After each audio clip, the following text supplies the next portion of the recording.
C'est le jeu phénomène des cours de récréation. En 6 mois à peine, Fortnite a séduit 45 millions de joueurs dans le monde. Après le PC et les consoles, il vient de sortir sur iPhone. L'occasion de doper encore la popularité de ce jeu. Dimitri Sikiotakis, Eric Hervé et Guillaume Delalande. C'est la nouvelle danse à la mode et elle vient d'un jeu vidéo. En quelques semaines, Fortnite est devenu le jeu le plus populaire.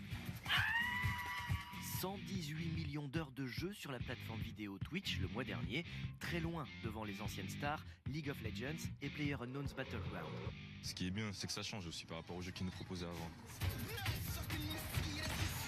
Fortnite, c'est ce qu'on appelle un Battle Royale. 100 joueurs sont parachutés sur une île, sans armes ni matériel, avec un seul but, être le dernier survivant.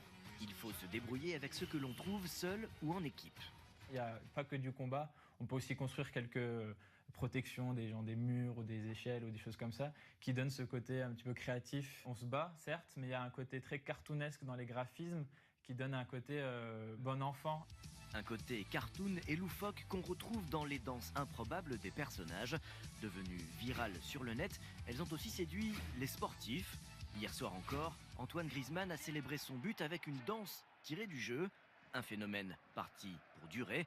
Les créateurs viennent en effet de lancer un grand concours mondial pour créer de nouvelles danses de la victoire.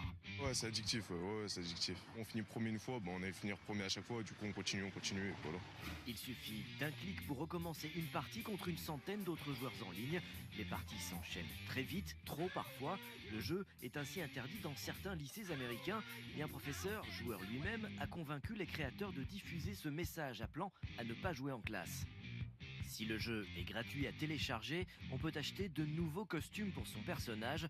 Des petits achats qui ont rapporté en février dernier plus de 100 millions d'euros.